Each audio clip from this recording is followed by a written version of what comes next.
The richest man in Babylon, the ancient blueprint for modern wealth. What would you think if I told you that the golden sand of the desert holds secrets more valuable than all the modern skyscrapers of the world? Secrets that could transform a man from a shivering slave into a king of commerce. Imagine the colossal city of Babylon. A place of shimmering heat and towering stone, where the air is thick with the scent of spices and the sound of clinking silver. This was the cradle of financial wisdom. A city where prosperity was not an accident but a calculated masterpiece. Amidst the grandeur of the hanging gardens, two men, Banter the chariot builder and Kirby the musician, found themselves trapped in a cycle of exhausting labor and empty pockets. They worked until their muscles ached and their spirits withered. Yet they remained shackled by invisible chains, the chains of poverty. They watched the wealthy pass by in chariots of gold and wondered if a curse had been placed upon them, or if the gods simply favored the few. Their realization was a sudden, sharp pain. They were living in the wealthiest city on earth, yet they were not participants in its glory. This desperation led them to seek out Arkad, a man who had risen from a humble scribe to become the wealthiest individual in the city. Arkad did not possess a secret map or a magical lamp. He possessed a set of laws that governed the flow of gold as surely as gravity governs the falling stone. He stood before his friends and revealed that his journey began in the same dusty archives where they once worked.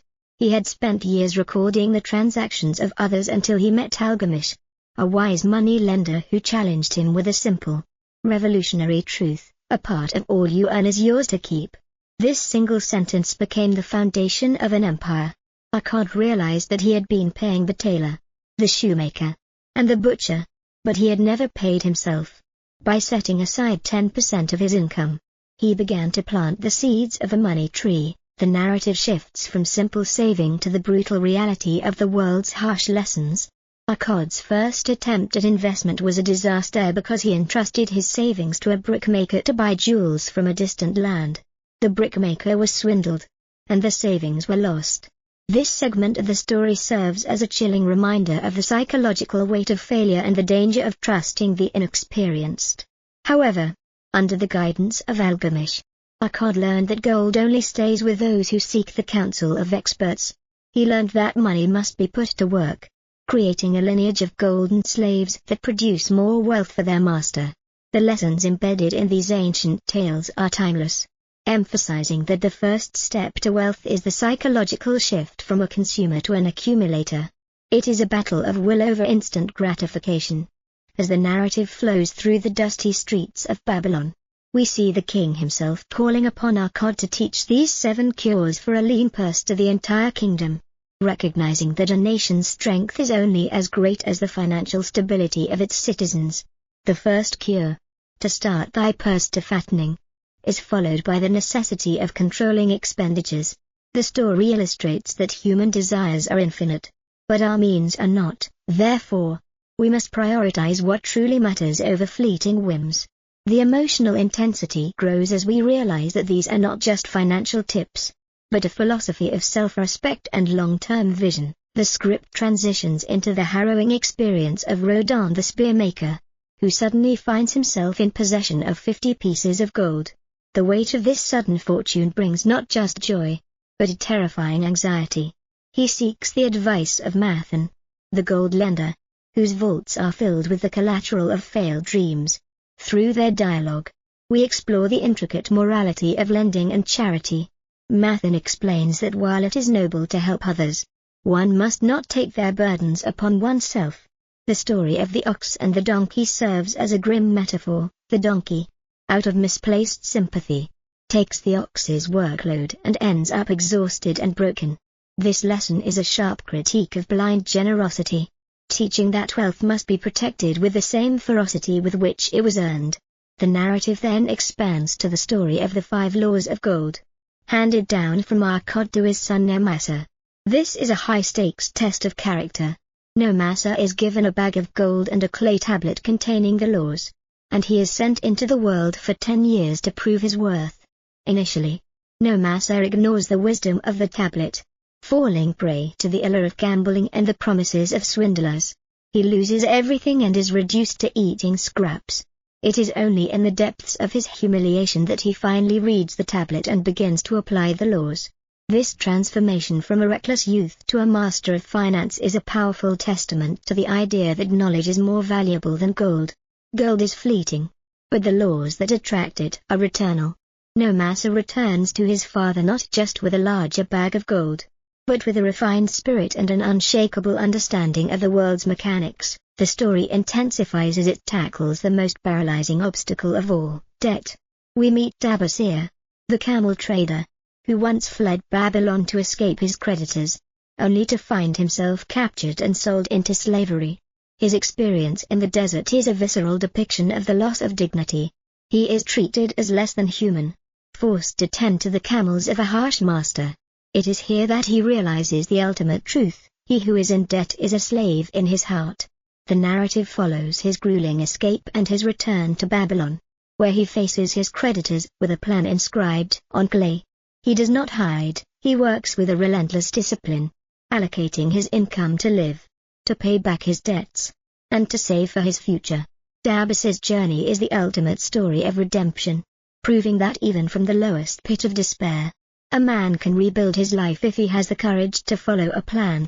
The lessons here are profound, highlighting that work is a man's best friend.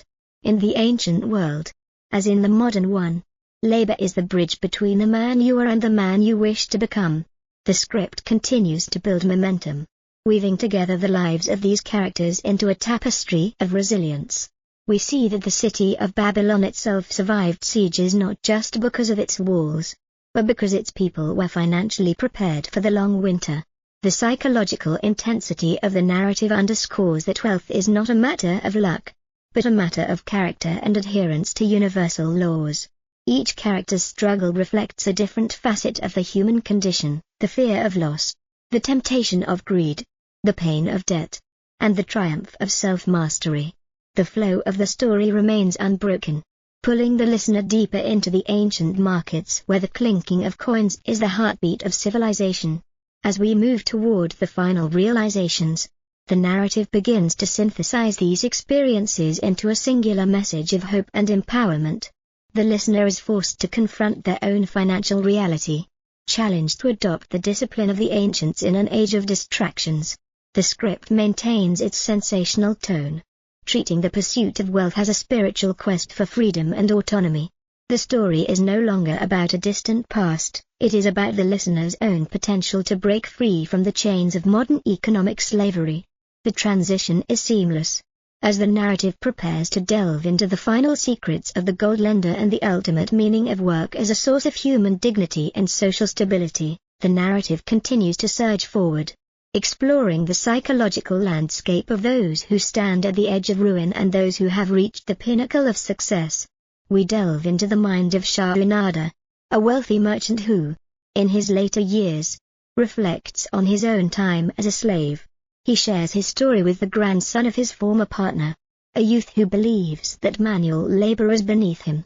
Shahunada's retelling is a vivid and emotional journey back to the slave auctions of Babylon, where men were inspected like cattle. He describes the encounter with Megiddo, a fellow slave who maintained his dignity through an unwavering commitment to hard work. Megiddo's philosophy was simple yet profound: if a man works hard and does his best, his master will value him, and eventually, the gods will favor him. This perspective transformed the way Shahunada viewed his own chains. He realized that his work was his only path to freedom. By becoming the most efficient and dedicated worker, he made himself indispensable, which eventually led to his liberation and his rise to prominence. This part of the script is a raw and powerful exploration of the inherent dignity of labor. It challenges the modern notion that work is a burden to be avoided, arguing instead that it is the very essence of a meaningful life. The narrative remains immersive, with the listener standing alongside Shahunada in the dusty fields and busy docks of the ancient world. The tension between the youth's arrogance and the merchant's hard-earned wisdom creates a compelling dramatic arc that reinforces the core principles of the book. As we progress, the script begins to tie these individual stories back to the overarching theme of universal prosperity. We see how the success of one man contributes to the strength of the whole community. The city of Babylon becomes a living entity, its walls built not just of brick and bitumen, but of the collective wisdom and discipline of its people. The narrative flow remains continuous, with each character's experience adding a new layer of intensity to the overall message. The listener is led through the final gates of the city, toward the ultimate revelation of the book's meaning.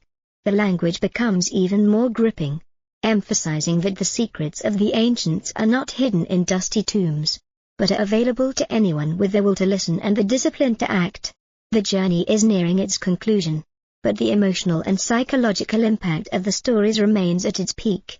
The script prepares for the final synthesis, where the lessons of Arkad, Nemasa, Dabasir, and Shahunada will be distilled into a powerful call to action for the modern world.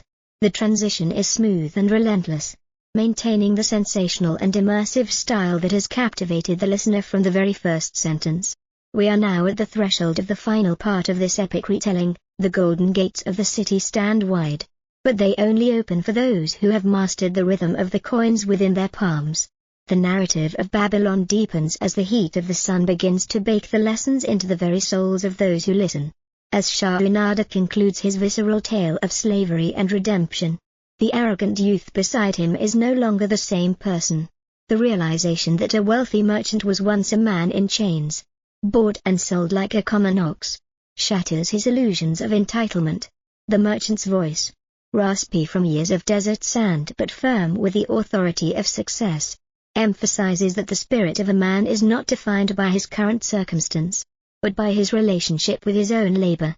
This is the bridge where the ancient past meets the biting reality of the modern listener, the realization that many today are also slaves, not to bronze shackles, but to the crushing weight of interest, the hollow lure of consumerism, and the suffocating fear of an empty future.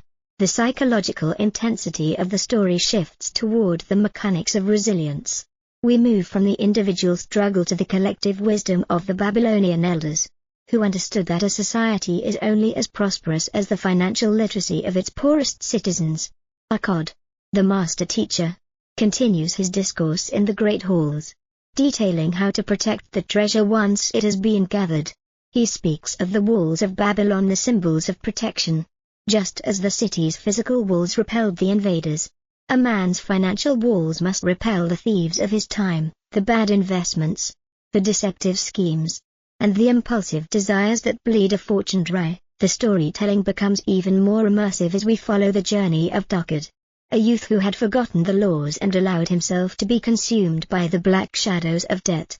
His hunger is described with such raw, sensory detail that the listener can almost feel the gnawing in their own stomach, a metaphor for the spiritual hunger of those who live beyond their means. Arkad wanders the markets, avoiding those he owes, feeling the eyes of the city judging his failure. He meets Dabasir, who is now a man of high standing. Instead of a handout, Dabasir gives him the most brutal and necessary gift, a confrontation with his own cowardice. Dabasir's story of the Syrian desert and the camels becomes a mirror for Arkad. He learns that the moment a man stops running from his obligations and creates a plan to face them, the gods themselves begin to favor him. The script intensifies this psychological transformation, showing that the 5 laws of gold are not mere suggestions but the gravity of the financial universe. Gold flees from those who treat it with ignorance, but it clings to those who respect it. The analysis of this segment reveals a profound psychological truth. The way we treat money is a direct reflection of how we treat our own lives. If we are careless with the small coins, we will be reckless with the great opportunities. The narrative flow remains unbroken, driving home the point that the 7 cures and the 5 laws are the 2 halves of a singular heart. One builds the wealth, and the other guards it. As the sun begins to set over the Euphrates, casting long, crimson shadows over the markets, the story delves into the secret archives of the gold lenders. Mathan, the man of the vaults, reveals the stories of the thousands who have come through his doors. He describes the patterns of failure, the men who borrow to fund a lifestyle they haven't earned, and the women who lose their dowries to husbands with grand, hollow dreams. Through these vignettes, the listener sees the universal archetypes of financial tragedy. The narrative emphasizes that the world is a cold, indifferent machine to those who do not understand its gears. but a fertile garden to those who do. The transition into the final lessons of the book is seamless. As the separate threads of Bansa, Arkad, and Dabasir begin to weave into a single, undeniable conclusion, the city of Babylon becomes a metaphor for the human potential for greatness. It was a city built in a valley with no natural resources, no forests, and no stone quarries. It was built entirely of clay and the sheer, unyielding will of its people to prosper. This realization is designed to hit the listener with a sensational force. If the ancients could build the world's wealthiest empire out of mud and water, what excuse does a modern person have in an age of infinite information? The psychological drama peaks as the narrative explores the concept of the goddess of good luck. The book dismantles the myth of chance, arguing that luck is a proactive force. It visits the man who acts, not the man who waits. The story of the trade in sheep, where a man misses a golden opportunity because he hesitated to close the deal at night, serves as a haunting reminder of the cost of procrastination. The analysis here focuses on the inner slave that resides in everyone, the voice that says tomorrow or it's too risky. Babylon's wisdom is a call to war against that inner voice. The script intensifies the emotional stakes, suggesting that to ignore these laws is to commit a slow, silent suicide of one's own potential. The storytelling remains rich and evocative, describing the clink of gold in a leather purse not as a materialistic sound, but as the sound of freedom, of a family protected, and of a legacy secured. The flow continues to accelerate, moving through the final parables that link the prosperity of the individual to the stability of the home. Arkad's voice seems to echo through time, challenging the listener to look at their own purse and see it for what it truly is, a vessel for their dreams or a sieve for their regrets. The narrative now enters the deep waters of legacy and the preservation of wealth across generations. It explores the fear that haunts every successful man. Will my children squander what I have built?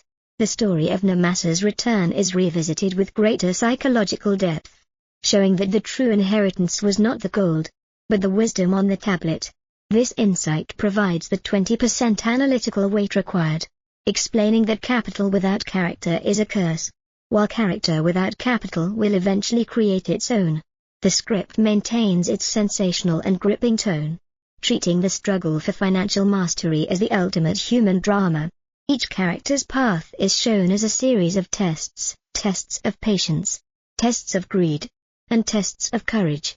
The city of Babylon is painted as a grand arena where these tests are conducted daily. The listener is encouraged to see themselves as a gladiator in this arena, where the weapons are not swords, but the 1/10 saved and the wisdom to seek counsel. The transition remains fluid, avoiding any headers or interruptions, keeping the listener trapped in the immersive world of ancient Mesopotamia. We see the bricklayers who became property owners and the slaves who became merchant princes. Their lives are presented as proof that the Babylonian blueprint is infallible if followed with religious fervor. The narrative intensity is sustained by the vivid descriptions of the city's grandeur, reminding the listener that this wealth was not a dream, but a historical reality achieved through these exact steps.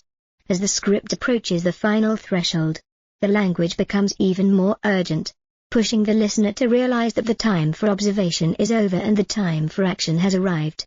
The story of the city's defense during the Great Siege is used to illustrate the final point, that the man who has followed the laws of gold is the only one who can stand firm when the world around him is in chaos. He is the one who has built his house upon a rock of silver and gold.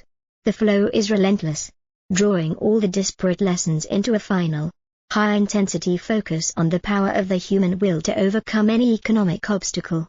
The listener is now fully prepared for the final synthesis of the book's core message and the ultimate realization of what it means to be truly wealthy in a world of scarcity. The golden glow of the setting sun over the Euphrates reflects off the scales of the balance, symbolizing the cold, impartial justice of the laws of wealth. This is the moment where the echoes of the past solidify into a rigid, unbreakable architecture for the future. The narrative now pivots from the individual tales of survival to the ultimate synthesis of the Babylonian philosophy, a system that treats poverty not as a fate, but as a curable disease of the soul. We find ourselves back in the Temple of Learning, where Arkad stands before the final assembly of seekers. His presence is magnetic, not because of his robes of fine Phoenician linen, but because of the aura of a man who has looked into the abyss of lack and conquered it through the sheer application of intellect. He speaks now of the invisible gold, the wealth of the mind that precedes the wealth of the purse. He explains that the world is a giant mirror, it reflects back to a man exactly what he is willing to demand from it. The psychological intensity of this final discourse is designed to strip away the listener's last remaining excuses. There is no middle ground in Babylon. You are either an architect of your fortune or a tenant in someone else's dream. The storytelling reaches its zenith as Arkad describes the soul of the world as a merchant who never bargains. It offers everything to those who follow its rules and nothing to those who ignore them. The analysis of this final stage reveals that the true transformation of the book is not about accumulation, but about the reclamation of agency. To follow the Babylonian laws is to declare war on the chaos of the world. Each character we have encountered, Bansa, Arkad, Dabasir, and Nomasa, has undergone a psychological death and rebirth. They died as victims of circumstance and were reborn as masters of destiny. This segment focuses heavily on the goddess of opportunity, who is revealed to be a mistress of action. She does not favor the brilliant or the lucky, she favors the man who says now. The drama of the sheep trader, who lost a fortune because he waited for the dawn to sign a contract, is revisited as a haunting archetype of procrastination. The script intensifies the emotional stakes by suggesting that every time a person delays their financial discipline, they are murdering a piece of their future self. The flow is relentless, connecting the ancient clay tablets to the digital ledgers of today.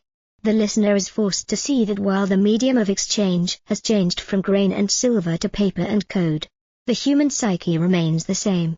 The fear of loss still paralyzes, the lure of luxury still blinds, and the power of compound growth still remains the most potent magic in the universe. We transition now into the final testament of the city itself. Babylon fell not because its laws failed, but because its people eventually forgot them. The narrative serves as a warning. Wealth is a living thing that requires constant nourishment through the 7 cures. The script describes the ruins of the city today, nothing but mounds of dirt and broken pottery, as a sensational reminder that while gold is eternal, the empires that hold it are fragile. The only thing that truly survives is the wisdom. This section emphasizes that the richest man in Babylon is not just a person, but a state of being. It is the man who recognizes that work is the highest form of worship and that money is the tool of the free. The storytelling becomes more rhythmic and powerful, driving toward the ultimate conclusion. We see the final interaction between the wise elders and the young generation, a passing of the torch that signifies the continuity of the human struggle for autonomy. The emotional weight of the stories about slavery is brought back one last time to remind the listener that without financial independence, a person is always at the mercy of another's whim. The narrative intensity is sustained by the contrast between the freedom of Arkad and the chains of the debtor. The core message of the book is a radical call to self-reliance. It teaches that the secret to wealth is not found in complex systems or secret handshakes, but in the mundane, daily discipline of the 10%. It tells us that your current income is irrelevant to your future wealth. What matters is the gap you create between what you earn and what you spend. The book intends to convey that wealth is a choice made every single day, in every single transaction. It is the belief that you are worthy of owning a piece of the world's labor. It challenges the listener to view every coin as a seed, capable of growing into a forest of security. The meaning is clear: the universe is inherently abundant, but it only yields its fruit to those who demonstrate the character to manage it. This is the alchemy of Babylon, turning the common clay of life into the gold of a legacy. The narrative flow has been an unbroken line from the first realization of Bansa to the final exaltation of Arkad. It has been a journey through the desert of lack into the oasis of plenty. The language remains sensational and gripping, leaving no room for doubt or hesitation. The final synthesis is a mirror held up to the listener's face, demanding a decision. You are standing at the gates of the wealthiest city ever known, and the key is already in your hand. In the final moments of this epic retelling, we reflect on the ultimate weight of these ancient scrolls. The city of Babylon may be a memory, but its principles are the bedrock of civilization. The book is a manifesto for the common man, a proof that greatness is accessible to any who are willing to pay the price of discipline. It reminds us that the stars above do not change, and neither do the laws of the purse. The journey has been one of psychological and emotional fortification. We have seen the pain of the slave, the anxiety of the lender, and the triumph of the master. All of it converges into a singular point of light: you are the creator of your own fortune. The narrative has been a cohesive, immersive experience designed to rewire the listener's relationship with time and value. It concludes by reminding us that the clink of gold in a leather purse is the sound of a promise kept to oneself. The final section is a crescendo of empowerment, a sensational declaration that the road to wealth is paved with the stones of your own work and the mortar of your own will. The ancient markets are quiet now. The spice merchants have packed their bags, and the hanging gardens have withered into dust. But the echo of Arkad's voice remains, louder than ever in the modern world. It is the voice of reason in a world of madness, the voice of abundance in a world of scarcity, and the voice of a free man in a world of slaves. The script has fulfilled its mission to bring the ancient heat of Babylon into the cold reality of the present, providing a blueprint that cannot fail because it is built on the very nature of reality itself. You have heard the laws, you have seen the examples, and you have felt the weight of the gold. The only thing that remains is the first step. The wisdom of Babylon is a compass that points only toward the future. It is a story that proves that the human spirit is the most powerful resource on earth, capable of building an empire out of nothing more than clay and the refusal to be poor. The core of its message is that you must become a man of character before you can become a man of wealth. It is a journey of internal alchemy where the lead of fear is transformed into the gold of courage. This is the enduring legacy of the richest city in the world, that wealth is not what you have, but who you have become. The narrative has maintained its grip on the listener's attention by treating these truths as a matter of life and death. Because for the man in the slave pits, they were.